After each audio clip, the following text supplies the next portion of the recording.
අද දිනේ 2027 හත්වෙනි මාසේ 29 පොය දවසේ ගම්බාර දෙවි මිනුවන්ගොඩ ගම්බාර දෙවි හාමුදුරන් වහන්සේගේ හාස්කම් කියන දේවල පේන තෙක් මානින්දගෙන තමයි මේ වැඩසටහන කරන්න උන්වහන්සේගේ හාස්කම් කියන්නේ. එතකොට මම 2023 22 අවුරුද්දට යනවා මේ කතාව. එතකොට අපිත් ඉතින් ගම්බාර දෙවිය කියලා කිව්වේ නෑ. මම මේ සම්බන්ධව මුකුත් දන්නේ නැති හින්දා ගම්බාර දෙවියන් කියලා කිව්වේ නැහැ. මම කිව්වෙත් මේ ශූන්‍යන් දෙවියන් කියලා තමයි. එතකොට මට විශ්වයේ පණිවිඩ එනවා. ඉතින් ওই විශ්වයේ පණිවිඩ කරනකොට අපි කියන්නේ මේ ආධ්‍යාත්මික නායකයෙක් ගැනනේ කියන්නේ. ඒවකට කියන්නේ ආධ්‍යාත්මික නායකයෙක් කෙනා මේ රට එයා තමයි එයාගේ පාලනයක් වෙනවා කියලා කියනවනේ. එතකොට දැන් තියෙන වර්තමානයේ පාලකයා නෙමෙයිනේ හිටියේ. එතකොට හිටියේ වෙනස් පාලකයනේ. ඒගොල්ලෝ ඉතින් කොහොමද කට්ටඩි උරුකම් ඔය පැත්තට බර වැඩි වෙන්නේ. ඉතින් ඒක හින්දා මට ඇත්තටම මම එහෙම වැඩසටහනක් දැම්මම මට හුඟක් දේවල් කරා ඔය පාලකය කියන අය. මට ඇත්තටම මට මේ පණිවිඩ එන්නේ නැතුව ගියා. ඉතින් මම ඒක මට ටිකක් අඩුවක් වගේ දැනෙනවා. එහෙම පණිවිඩ එන්නේ නැති වුණාම ඒගොල්ලෝගෙන් මගේ ග්‍රහණය ඒගොල්ලන්ගෙන් ටිකක් ඈත් වුණාම මට ඒක දැනෙනවා. ඊට පස්සේ මම ටිකක් භාවනා කරනවා අඩුයි.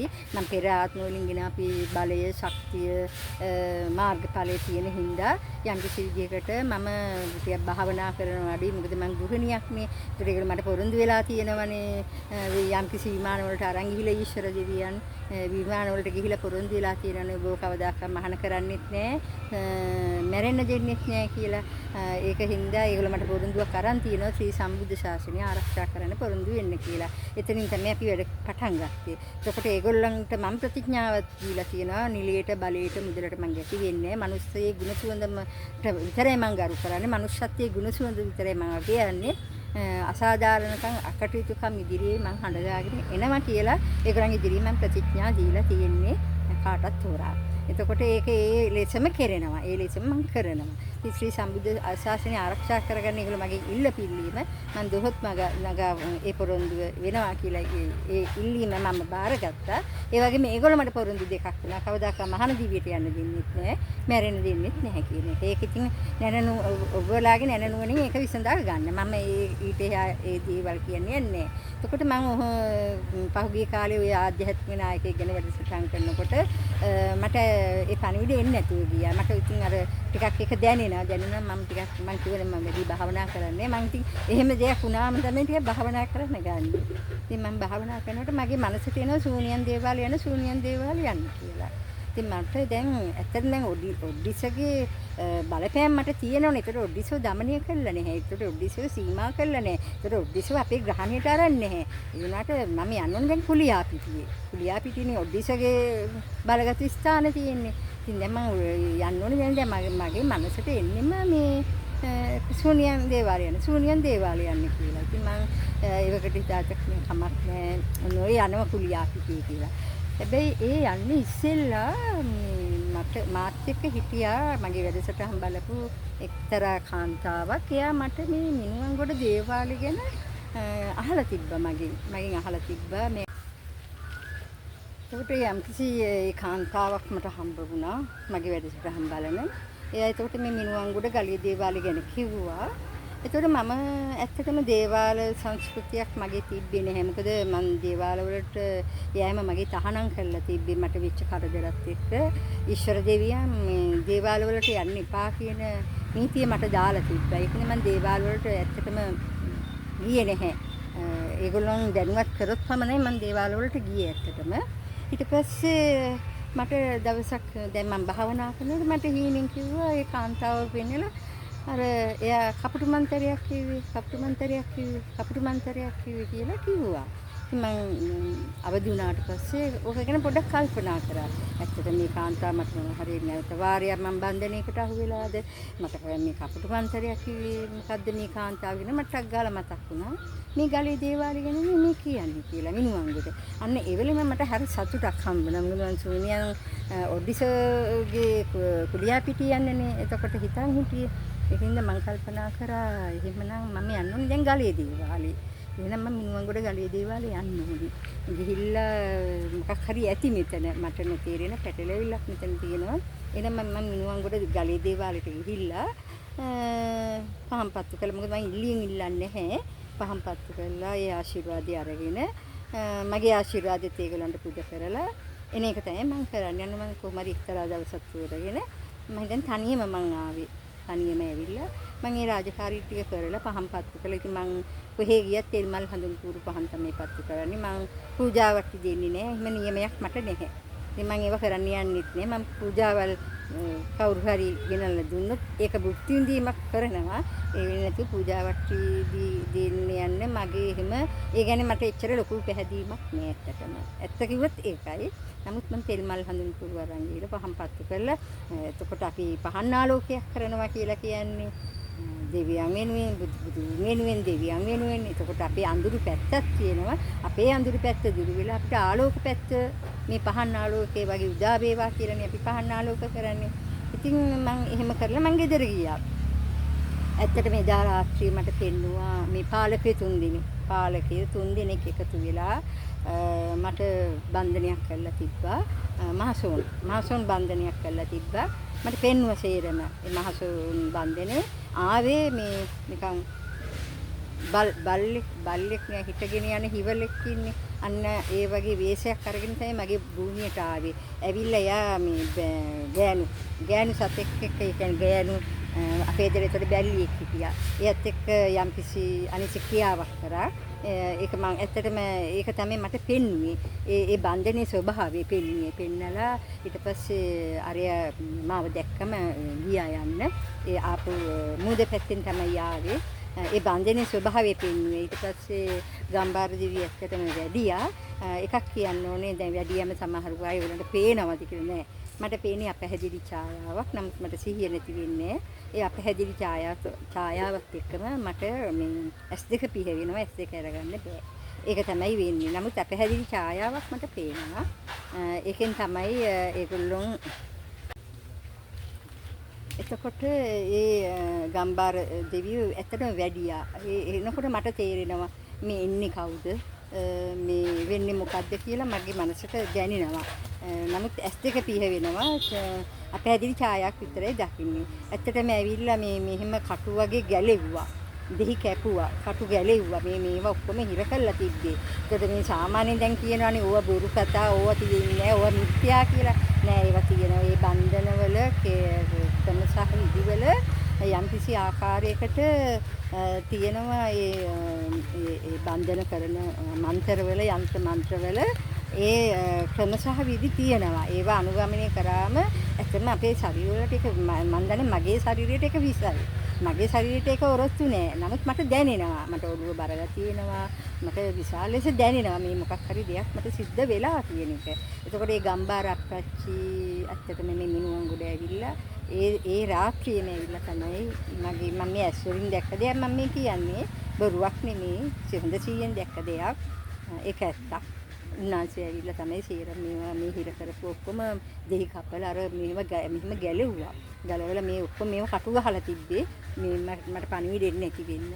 ඉතින් ඒව ඔක්කොම මට මාව නිදුස් කොට නිදහස් කරා. කියන්නේ නිදහස් කරලා ඊට පස්සේ නැවත වරා ඊට පස්සේ දවස් 21ක් මම හිතන්නේ මම පිළිවෙතක් කරා.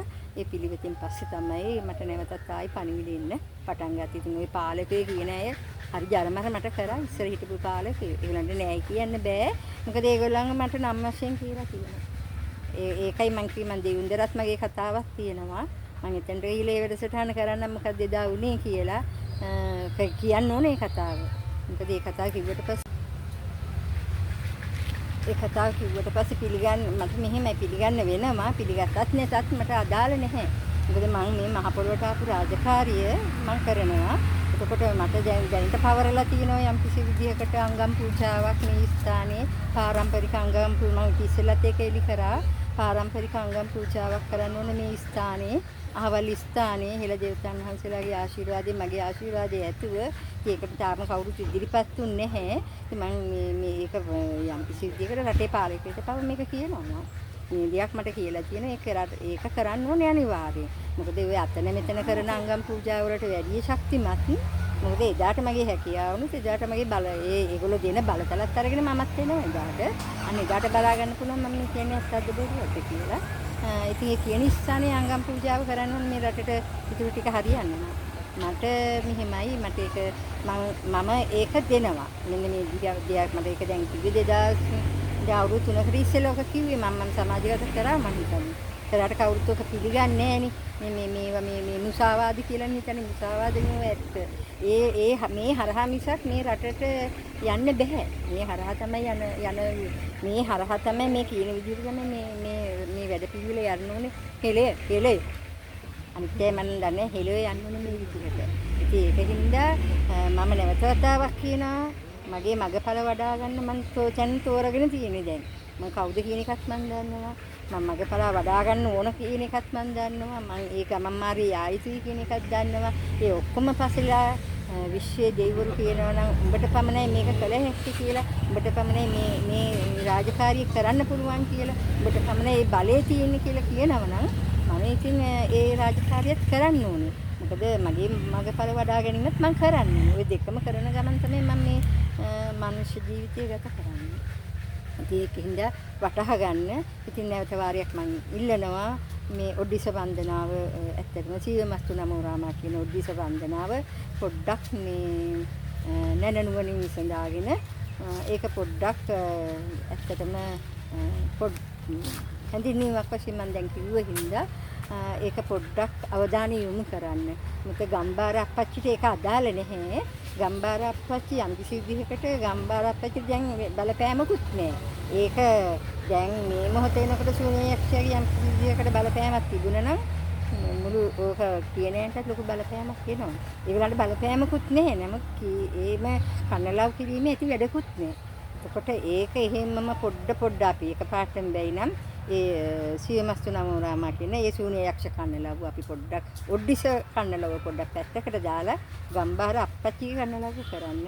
ඒකේ ලොකු බලයක් ශක්තියක් ආශිර්වාදයක් තියෙනවා. තව තවත් මට හිතෙන්නේ තව තවත් ගොඩාක් දේවල් ගම්බාර අප්පච්චිට සතුටු වෙලා මේ කෙරේ සතුටු වෙලා මොකද ඒ ආශිර්වාදය අරගෙන ඒ අවසරය අරගෙන තමයි මම මේ වැඩසටහන කරන්නේ. මේ හාස්කම් තියෙන අඩවිය ඉස්සරහා ඉඳගෙන එතකොට මේක නැනනුවණින් විසඳා ගන්න මම හිතන්නේ ගම්බාර අප්පච්චි ගොඩාක් සතුටු වෙවි මේක මිනිස්සු පිළි අරගෙන. මොකද ගම්බාර අප්පච්චිට කියන්න කෙනෙක් නැහැනේ. කවුද කියන්නේ? එහෙම කියන්න කෙනෙක් ඉන්නනම් මම ගම්බාර අප්පච්චිට සැල කරා ඔබ වහන්සේ මේකේ සත්‍යතාවය කාට හෝ මේක ප්‍රකාශය කරන්න පුළුවන් නම් මේ සත්‍යතාවයේ මාර්ගය පෙන්වන්න කියලා. එතකොට මේක පිළිගනීවි කියලා. මොකද මං කිව්වා කියලා පිළිගන්න මොකද ඒකට හුරු වෙච්ච අයනේ. හුරු වෙච්ච අය හින්දා ඒක අනාදිමත් කාලේ ඉඳන් සිද්ධ වෙච්ච දෙයක් හින්දා හුරු වෙච්ච දෙයක් හින්දා මේක ඇත්තද බොරුවක්ද කියලා මිනිස්සුන්ට හිතා ගන්න අමාරුයි. නමුත් ඔඩිසෝ මං කොහෙදද සීමා කරගත්තේ? ඔඩිසෝ කොහෙද අපේ මගේ යටතට ගත්තේ කියන තැන මට පෙන්වන්න පුළුවන්. ඒක ගවේෂණය කරන කෙනෙකුට ගිහිල්ලා මේ කතාව ඇත්තද කියලා ගවේෂණය කරලා හොයාගන්න පුළුවන්. මොකද ඒ නැතුව හොයාගන්න ක්‍රමයක් ඇති කියන එක මම හුඟක් වෙලාවට හිතනවා අඩුයි. නමුත් මේ හරහා ගවේෂණය කරන කෙනෙක් ඉන්නවා නම් මට තෝතැන්න පෙන්වන්න පුළුවන්. එතකොට එතනත් ඉන්නවනේ යම් කිසි බාරව කවුරු හරි. එයාට බලපෑමක් ආපු හින්දානේ මම එතනට ගියේ. එතකොට එයානේ සත්‍ය කතාව දන්නේ මම නෙමෙයිනේ. මම හිටියේ පැය 4යි එතන. එයා දන්නේ එයාට මොකද්ද වෙච්ච කතාව. එතකොට එයා තමයි දන්නේ මම එයා කියලා කියන්නේ මට එක කියන්න බැරි හින්දා. නමුත් යම් කිසි අපේ සම්බුද්ධ ශාසනය ආරක්ෂා කරන කෙනෙක් ඒක හින්දා මම අරක කියන එක සමාජ මාධ්‍ය තුල වැරදි. ඒක නිසා මම එයා මෙයා කියලා කියන්නේ ඒකයි. ඉතින් මට සමා වෙන්න ඕනේ. එහෙම කිව්වට නමුත් ඒ පුද්ගලයානේ දන්නේ ඒ මොකද එතනදි සිද්ධ වුනේ. ඇයි මං එතනට ගියේ? ඇයි ඒ සුවපත් කිරීමටනේ මං ගියේ කියන එක. එතකොට උනේ ඒ අර ඇවිල්ලා ඒ කිව්වනේ මට තෙල් මල් හඳුන් කුරු කපුරුළු වෙලන්නේ මට දීපන් ඥාති ගොටු කියලා. එතනින් තමයි අපි ඔක්කොම යාව යම් කිසි විදිහට අපේ ග්‍රහණයට ගත්තේ. නමුත් මෙතනදී මේ මම කියලා කෙනෙක් නැහැ. මම කිව්වට මම කියලා කෙනෙක් නැහැ. මෙතනදී අපි කියන කොටසක්. මොකද මට මේ මාර්ගයේ පෙන්වන නොපෙනෙන බලවේග හෙළ දේවතාවුන් වහන්සේලා ඊශ්වර දෙවියන් ඒගොල්ලෝ කාටවත් පේන්නේ මට පේන්නේ නැහැ. නමුත් ඒගොල්ලෝ මට මඟ පෙන්වීමක් කරන කුමන් හෝ මාර්ගයකින්. එතකොට පේනවා මට සමහර වෙලාවට පැහැදිලි ඡායාවක්. ඒ ඡායාව පැහැදිලි ඒ සමහරවිට පණිවිඩ දෙනවා. ඉතින් මම තව දෙයක් කියන්න ඕනේ. ඒකට ඔය ලංකේශ්වරාධිපති නාමය දුන්නේ ඒ ඔඩ්ඩිස කියන කෙනාව දමනය කරලා සීමා කරලා අපේ අපි කොටු කරගෙන අපේ සීමාවට අරගෙන එයාව හිර කරන්න බාර දුන්නට පස්සේ තමයි ඒ හිර කරන්න බාර දුන්නෙත් මමමයි ගිහිල්ලා ඒගොල්ලන්ගේ අන පරිදි ඒ බාර කරාට පස්සේ තමයි මට ලංකේශ්වරාධිපතිනිය කියලා විශේෂ නාමය දුන්නේ. ඒ ලංකේශ්වරාධිපතිනිය කියලා නාමය දෙනකොට කීප දෙනෙක් අපහැදිලි ඡායක් වශයෙන් ආවා. එදා ගම්බාර දෙවි හාමුදුරුවොත් ඒ ලංකේශ්වරාධිපතිනිය කියන නාමය දෙන තැනදී උන්වහන්සේත් එතනට ඒ මං ස්ථානට වැඩියා මට ඒ නාමය දෙන්නේ. ඒකින්ද ඒකත් සතුටින් මතක් කරමින් කියන කෙනෙක් පිළිගන්න කෙනෙක් පිළිගත්තායි නැති කෙනෙක් එහි ගියාවේ. මගේ මේ අංගම් පූජාවට කටයුතු සූදානම් කරන රටේ පාලකේ හරි මේක දැනගෙන හෝ වේවා විශ්වාස කරලා හෝ වේවා එහෙම කරනවා නම් මේ රට දිනුම්. එහෙම නැත්නම් මට ඒක අදාළ නැහැ. මගේ ගමන ඒ කියන්නේ මගේ මගපල වඩා ගැනීමට මම ඒ තෝතැන්න තෝරාගෙන ඒ සියල්ලම ශක්ති කරමින් මගේ ගමන මම යනවා. ඉතින් ඒකින්ද මම දැන් දිනලා ඉවරයි. දිනලා ඉවර වුණත් ඔඩිසව පාලනය කරා ඊටත් ඉහළ කෙනෙක්. එයාගෙන් එන බලපෑම් තියෙනවා. ඉතින් මම ඒ ගැනත් අවසාන වශයෙන් කියනවා. එයාගේ බලපෑම් එනකොට අන්තිමට මම මහසෑයට ගියා ඇත්තටම. මහසෑයට ගිහිල්ලා මගේ දුක කිව්වා මෙයාගෙන් මට ඇත්තටම. එයාට මට මුකුත් කරන්න බෑ. මාව මරන්න බෑ එයාට. නමුත් මට පිටින් ඉඳගෙන පිටායව ග්‍රහණය කරගෙන පහර දීමක් කරන්න පුළුවන්. මනස කඩාවත් ගන්න පුළුවන්. ඒකින්ද මම යම්කිසි විදිහකට මහසෑය ගාවට ගිහිල්ලා මේ අවනඩුව කිව්වා. කියලා මම කිව්වේ එකම එක දෙයයි. මම බුදුන් සරණ ගිය, දහම් සරණ ගිය, සංඝ සරණ ගිය කාන්තාවක්. මම බුදුන් සරණ මිස අන්සරණක් යන්නේ නැහැ. එයා ඕන තරම් මට කොච්චර පහර දුන්නත් මේ මං ඉන්නේ ගෞතම බුද්ධ රාජ්‍යයේ. ගෞතම බුද්ධ රාජ්‍යයේ පවතින තාක් කල්ම ඒ බුදුන් සරණ මිස මං අන්සරණක් යන්නේ නැහැ. ඒ සරණ මිස මට වෙන පිටක් නැහැ කියලා මම මහසෑය බලාගෙන අදිස්ත්‍රාණ සත්‍යක්‍රියාවක් දැන් පොයවල් 6ක් ගියා. මට අද තමයි යන්න බැරි වුණේ. මම ජනවාරි වලින් පටන් අරන් පොයවල් 7ක් මේ මාසේ 2ක් එක්කම ජූනි මාසේ ඉවර මේ අද පොයේ නැතුව දිගටම ගිහිල්ලා මගේ කර්තව්‍ය මම කරලා තමයි මේ වැඩ කොටස ආයි පටන් ගත්තේ. ඉතින් එයාගේ බලපෑම මට එනව නැති නැහැ. ඒ බලපෑම ආවයි කියලා ඉතින් මම මේව නවත්තන්නෙත් නැහැ. මම බුදුන් සරණ ගියේ, දහම් සරණ ගියේ, සංඝ සරණ ගියේ කෙනෙක්. ඒ බුදුන් සරණ නිසා අන්සරණක් මට නැහැ කියලා මම මේ මොහොතේ කියනවා. ඒ සරණම තමයි මට දෙන්නේ. ඒ සරණ මිසක් වෙන සරණක් මම යන්නෙත් නැහැ. ඒ සරණ ගිහිල්ලා තමයි මේ රටට සූපත් භාවයක් උදා කරන්න මේ හෙළ දෙවි දේවතාවුන් වහන්සේලා ඇතුළු මහා දෙවියන්, ඊශ්වර දෙවියන් යම් කිසි විදිහකට මේ කාර්යයට උරදීමක් කරන්න වෙන හැම දිනකටම ස්තුති වේවා, නමස්කාර වේවා.